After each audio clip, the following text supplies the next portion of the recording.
This is Nature's Strength.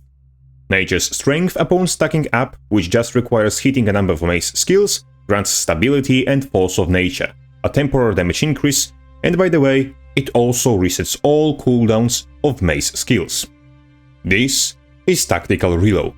Upon use, Tactical Reload restores a single ammunition charge to Bladesworn exclusive ammunition skills, henceforth mainly Gunsaber skills, and makes charging Dragon Trigger faster for a duration. And this is Elemental Celerity.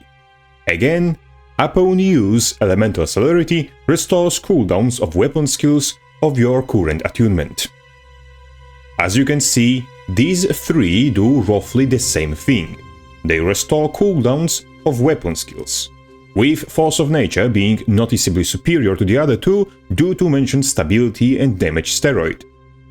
How, then, is Force of Nature a weapon passive with 10 seconds tapped out period, while Tactical Reload and Elemental Celerity are both elite skills with 40 and 90 second cooldowns respectively? Not to mention, all elite skills appropriately to their power require from you the investment of your one and only elite slot. Meanwhile, what does Force of Nature cost? Nothing. It's for free. Free! How the hell? The person suggesting putting an improved copy of an elite skill on a weapon as a free passive wasn't immediately defenestrated from the very meeting they brought this up in the middle of. And how was this idea approved, coded, packed and shipped without anyone sounding the alarm? You absolutely can see and understand how utterly insane does this very concept sound, not just on paper, but even when thinking about it in terms of pure logic.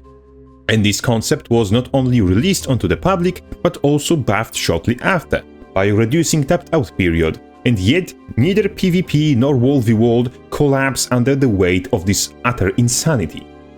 And I have but one question to ask. How? Idea numero uno, which is that mace skill could be just bad, needs to be immediately put in the garbage, as maces are very good. Flourish is twice hitting small AoE that also heals on each pulse, and has its latter half, the secondary pulse, completely disjointed from the player character, allowing him to perform actions in the meantime. All the while, this skill does comparable damage to damage-focused skills like Cyclone Axe, and has its healing numbers just as good as support-oriented skills like Valiant Leap. Its only downside is the delay before secondary pulse, which by no means make it a bad skill. Oaken Cudgel is another very good ability, with half the travel distance of boost charge, half its CC duration, and half the cooldown. It is certainly on the strong side of any possible spectrum you can measure it against. And similarly does Thistleguard show itself in a very good light. If you think about it too much, you may come to the conclusion that Thistleguard is another attempt at making full counter, just changed enough to avoid plagiarism charges. Stability on both skills functions roughly the same, damage mitigation was turned into barrier, and interaction of trying to bait your enemies into hitting the counter got completely removed alongside the CC, but cleanse was slotted in its place. Final mace skill to look at is Wild Blows, which essentially is 100 blades than better. It coincidentally also has the daze that's missing from Thistleguard's full counter cosplay. We cannot say that mace skills are weak to compensate for having an elite skill as a weapon passive, as these skills are good at their worst and great at their best. But if not mace skills themselves, then what is holding maces back from breaking the game? If we put Ranger under closer inspection, we'll quite quickly realize that all Ranger weapons, maces included, follow quite a discernible pattern, where they possess incredibly potent offense capabilities and borderline insane damage steroids. In fact, Ranger is balanced around having insanely potent weapon skills and offensive utility skills, which makes maces, with someone else's elite skill as a passive, nothing impressive in comparison.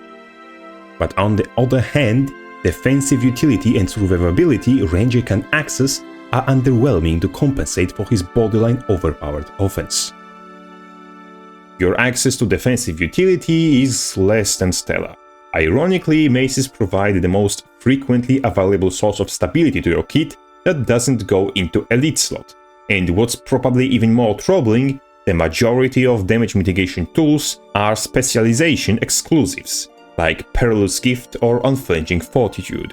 Only damage mitigations in core toolset Ranger has are Stone Signet and couple of traits that sure are good for a trait, but aren't nowhere near making up for downsides already in play. Further than that, Ranger's class mechanic has a mentality of an average pet hamster, either failing to rub its combined two brain cells together or seeking death in glorious combat at all bloody cost.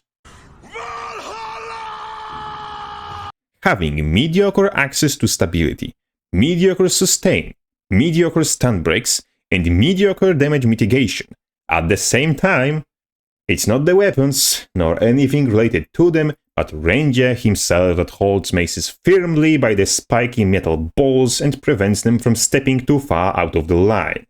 I wonder what design principle led to this situation. Is Ranger's backbone purposefully kept so pathetic to excuse giving it these insane mechanics, or is it an outcome of nerfs necessary to keep them in check? After all, there is only one class allowed to have all the strengths with none of the downsides. Crabface out.